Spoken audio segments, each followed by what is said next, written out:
Welcome to Happy Talks with Dr. Alice and Donovan. Dr. Alice Fong is a holistic naturopathic doctor and founder of Amor de Soi Wellness.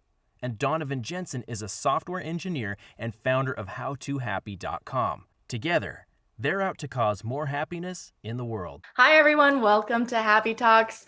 My name is Dr. Alice, and this is Donovan. And today I have really exciting news because Donovan is releasing his new book, Mindscaping, a practical guide for how to be happier. So obviously such an expert on happiness. I'm really excited to hear, how did this come about? What's your story in how this book manifested? What's your reason behind it? Yeah, so this book is kind of the culmination of my wandering path up till now. I've kind of been a little bit all over the place. And over time, I've slowly realized that one of the things that I'm most interested in is happiness. I thought that having a psych degree would have helped some in that regard, but it really taught me about the structure of the mind as opposed to what it is that we need to function day to day and have a good time. So towards the end of my college career, I was in a very, very dark place, very depressed stage of life. And this book is kind of the culmination of all the steps that I took to get from there to where I am now. So it's about a process, for finding happiness. It's not this cookie cutter, like do X, Y, and Z, go meditate, wake up at 6 a.m. It's not that, but it's more of a framework to kind of slot different resources into and then produce happiness over time. And the reason that I went with this angle as opposed to something really, really concrete, and there are tons of examples or tools to try, but the problem that I had is that I would read a lot of books in kind of the self-help personal development space, and they were either too airy, so there wasn't enough practical application, or they were very, very narrowed in. So it would say, like I was saying, wake up at 6 a.m. This book is about waking up at 6 a.m. and getting stuff done. And I realized that what you really need is more of a framework, or at least that's the starting point that I would have loved to have, however many years ago. So this book is my best attempt at saying, okay, here's the framework. Here's a bunch of stuff to try. I can't promise that these specific tools will work, but the strategies, the high level framework, that's the stuff that's important. And that's the stuff that eventually over time, if you keep working at, you're going to increase your levels of happiness. That's kind of the rough idea of how I got here. Interesting. So when you talk about framework, can you give an example of what that might look like if someone were to pick up your book and they're dealing with depression or just feeling low? Is it kind of like a choose your own adventure type of thing? Or what? Can you tell a little more about that? Yes, I think maybe the best way to describe it is to bring in the metaphor immediately, right? And the metaphor is the mind as a landscape, right? And in the same way, if you owned a piece of land and you wanted to beautify it or make it better or improve it, the first thing to think about is there's not really a perfect setup, right? Like you're not going to say like, oh, the jungle is better than the beach. You can't, right? It's personal preference. And in the same way, our minds are kind of set up in a way that like, there's no one size fits all solution. So to some degree, it does have to be sort of a choose your own adventure. Now, I know you mentioned specifically kind of this depression angle. I don't know that this book is necessarily the best path for something specific, right? What you're going to want to pick up is a resource on depression. But my book will do is give you a framework for slotting in that information that you get from this other resources about like, here's what to do if you have depression. Here's some things that generally work, and give you kind of a structure for trying those different strategies out. So the way that I look at it is it's more of a process as opposed to a really specific solution to something. Now, the other part, going back to what you're asking, is, about the framework, right? And it's very, very simple at the core. And it goes back to this idea of a landscape, which is basically you just go through a series of steps. If you had a landscape and you wanted to build something new, first you got to figure out what's there, right? If you don't know what's there, you don't know what you can build. Second piece is to come up with a plan. Same thing, like you have to have some idea of what you're building. The third piece is to actually execute it. And then the fourth piece is to kind of review that and see where you're at, and then just keep spinning through that cycle. Sounds really super simple. It is, but the actual details of going through all of those steps and processes, there's a lot more nuance to delve into. But at the highest level, it's the exact same thing as what you need to do with your mind. You got to figure out what's going on in there first. You got to figure out what it is that you would like to go on, or the type of life that you want. Then you got to figure out actual steps to implement and implement them. Then after that, your blueprint, your guess may or may not be effective. So you got to reevaluate. And, I've kind of set it up in sequential order, but it's really more of a process of just continual, you may go here, then jump over here, then down there, or you might start here and loop around a couple times and then jump back. But it's all about this process that I think mirrors kind of beautifying a landscape really well. Yeah, no, I love that analogy. And that's, I think, a great way for people to visualize what it is or conceptualize what it is that you're going after in this book. And I like the idea of, it's not a cookie cutter type of answer, like just do this and you'll be happy, because everyone is different. Everyone's dealing with their own type of situation, and everyone has a different way of responding to certain types of tools and tips. And what I really like about what you said is at the end of the reevaluation part, because it's like, yeah, you choose your own adventure and you pull in the tools that are unique, but you don't exactly know how the result is going to end up until you get to the end. And you're like, maybe I'm happier, but this is an opportunity for you to explore. Okay, well, we can recycle or reuse and maybe kind of reassess. Maybe if I chose a different pathway, it might lead to a different outcome. Maybe I might feel more happy or less happy, but at least you're knowing, and you're kind of accepting that process. I think is really important and key.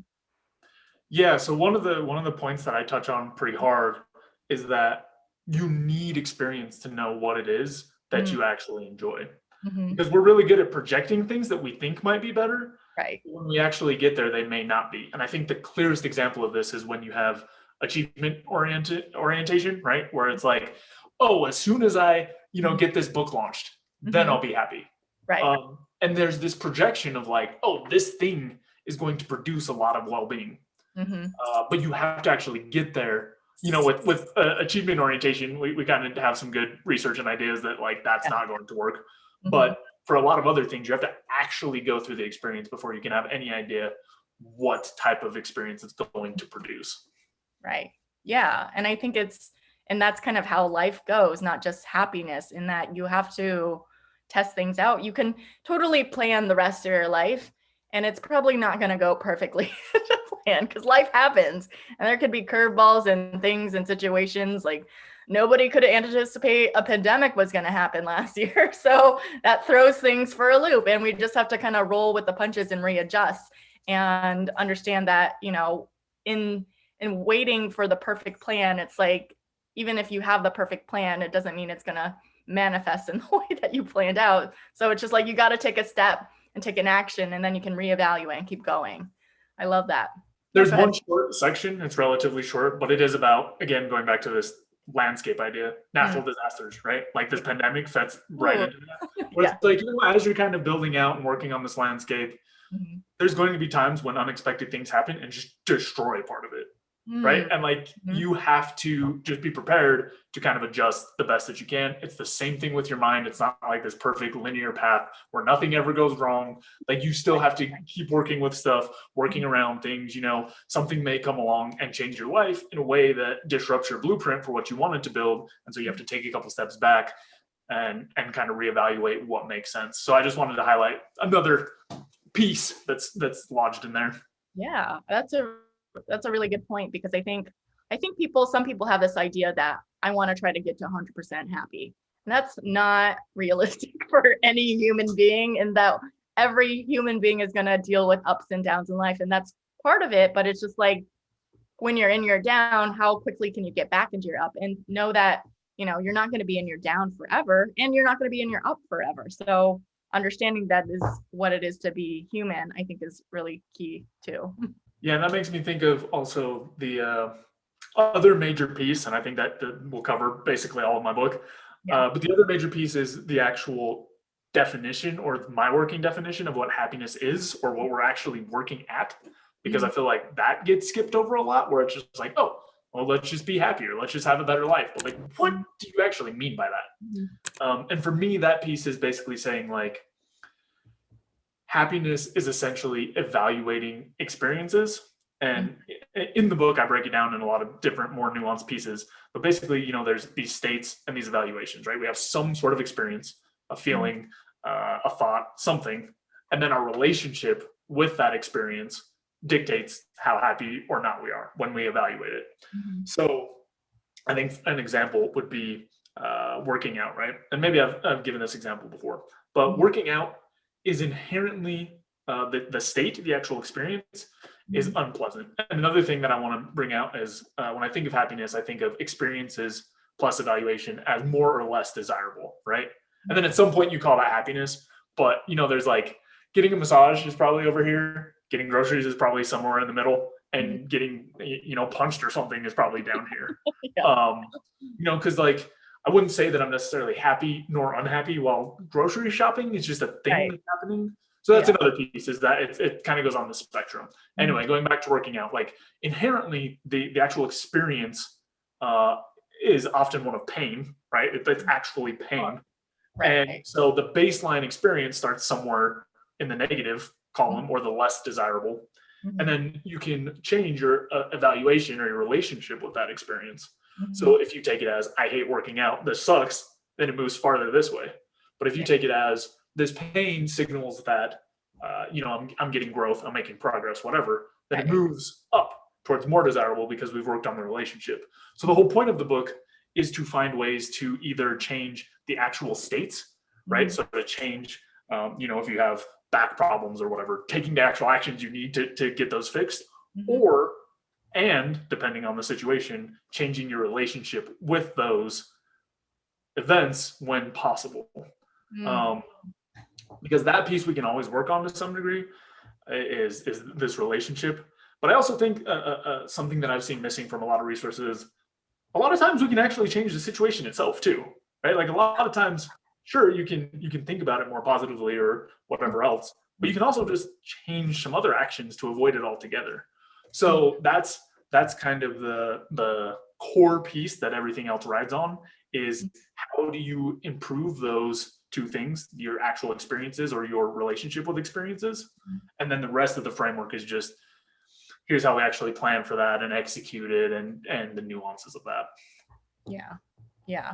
No, that's a really good way to view it. And I think I like your workout example of being able to see that, you know, it's almost how you frame it in your mind. This is good, this is bad, can dictate which way direction that you go. Because, you know, for me, working out, it's like when I'm really sore, I don't like being really sore. But if I never feel sore, then I'm like, I don't feel like I worked out hard enough.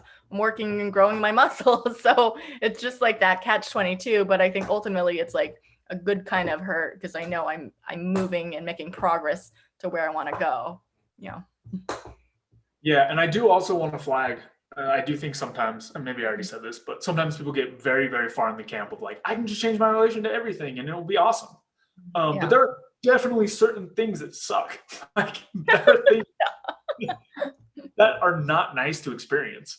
And so at a certain point, you know, you want to focus on changing those, the actual events. But you know, your relationship is the only thing that you always have some influence over.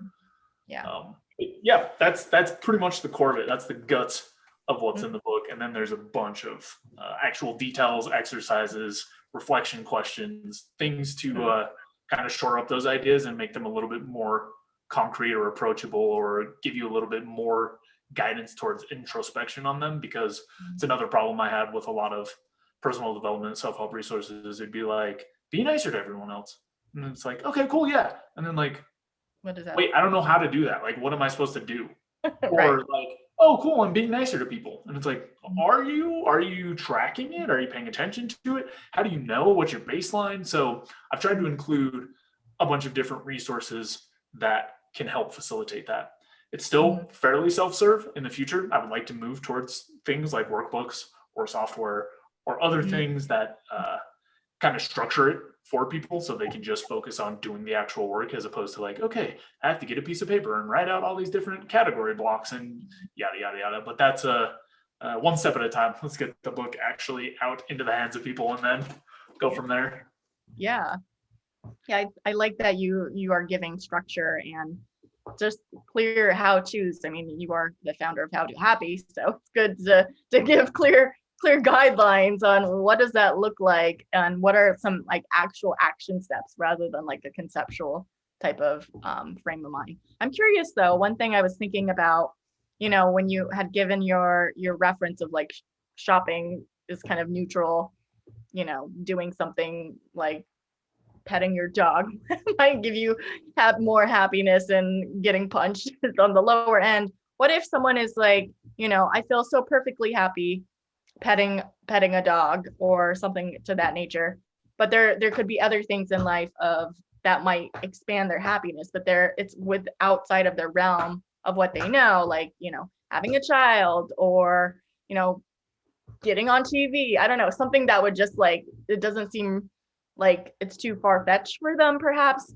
but it could potentially increase their happiness, but it's kind of like in the unknown realm.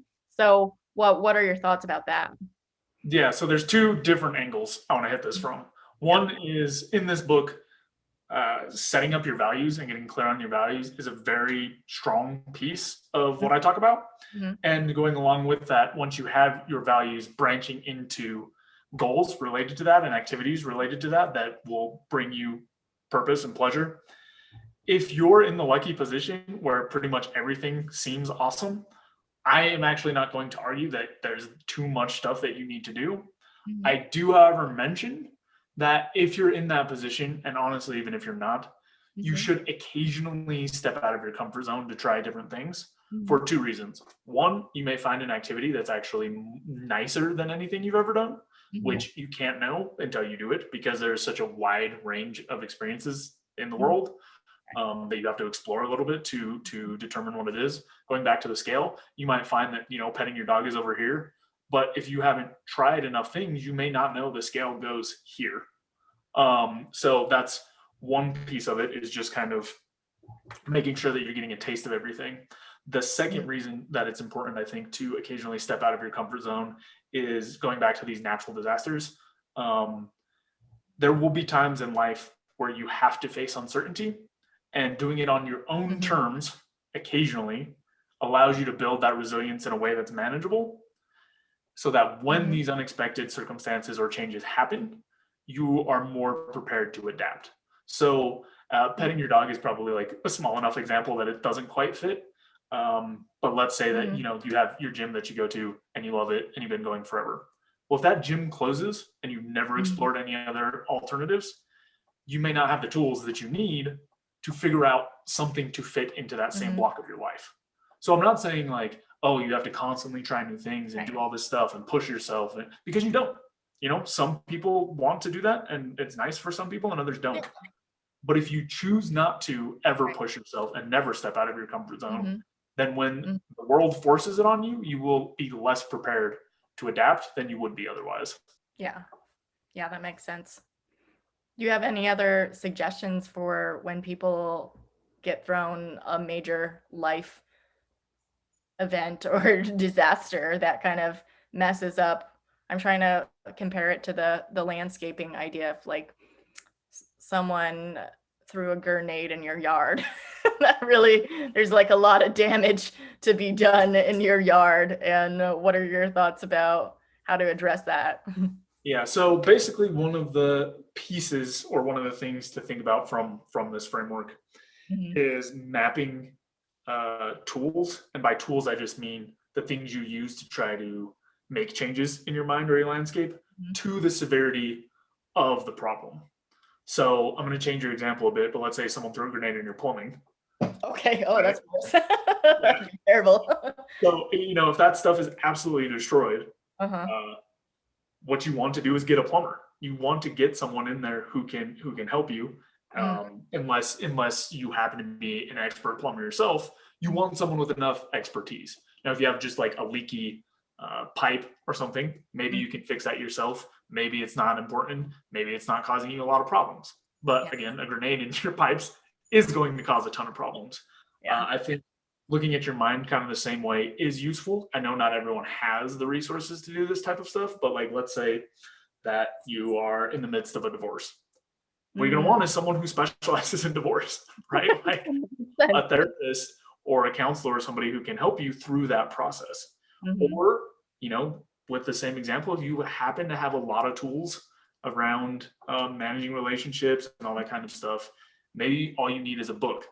Again, like if you're a master plumber, maybe you can put your plumbing back together yourself. That's the way that I think about these things is how big is the problem, or how big is the thing that you're trying to change? How much experience do you have, and what resources are available to you? Because if you have something seriously impacting your life negatively and you have the resources to do so, you should use stronger resources. Now, if you're just, like snoring and you don't want to snore, going to like a 30-day intensive retreat to stop snoring might be overkill. Like it might not, and I don't know if such a thing even exists, but that might be overkill. Like maybe that's not really impacting your life. Yeah.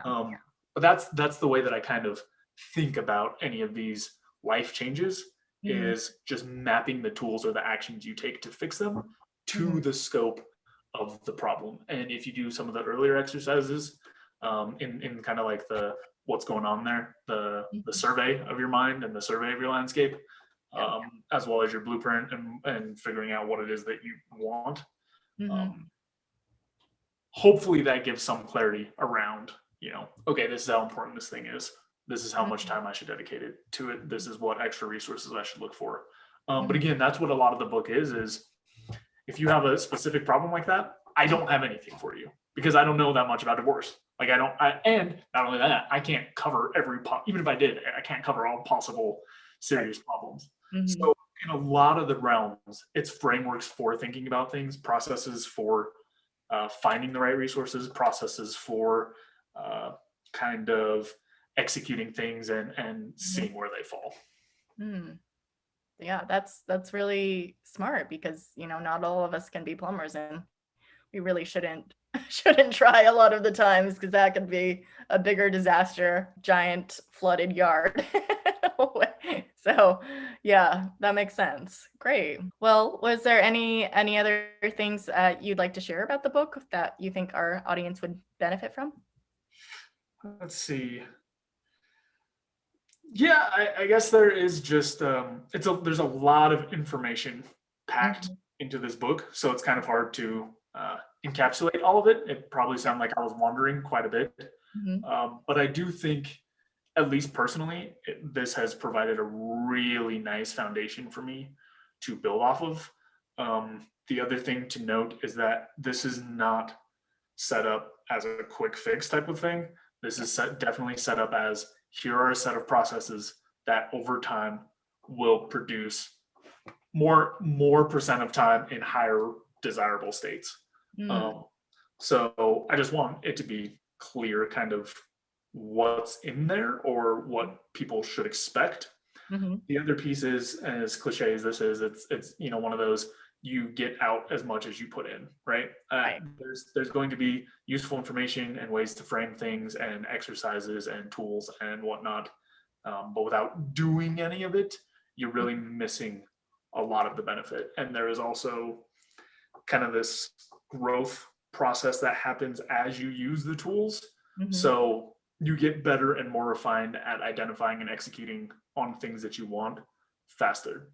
The other piece is, this book is largely focused on happiness, or at least has that at front and center, but it's also just generally a way to get more things done or be successful or align your actions with things that you want to do. In my mind, that all feeds into happiness. It's all in the same bucket. But there's definitely a lot around like, here's how you change habits, here's how you execute goals, here's how you track that, here's how you make sure you're doing what you said you were going to do, or here's how you find adjustments if things aren't working and stuff like that. So it's not just this simple process of like, change the way you think about things. I really feel like it's a very comprehensive set of ideas, and that's why it's kind of long. Yeah. Well, it's not just ideas, it's actually practical application, which is, really, you can get concepts about happiness all day long, but at the end of the day, what's actually going to make you happy is the actions you take, which is the theme of our show. And so it's like all about those tools, and yeah, you get what you put into it. Makes sense. Great. Awesome. Well, Donovan, I'm super excited for your book. I'm going to go buy it right now. And everyone, you need to go to Amazon right now, get Mindscaping, because it is going to change your life and you're going to be happier, more successful, and get more stuff done. Thanks for sharing, Donovan. Yeah, thanks. Awesome. And thanks everyone for watching. We'll see you next time. You can check out more content at howtohappy.com. Also, don't forget to subscribe so you can stay up to date on the videos. We've also got a Twitter, Instagram, and Facebook that you can check out. Reflect, take action, and enjoy life. See you next time.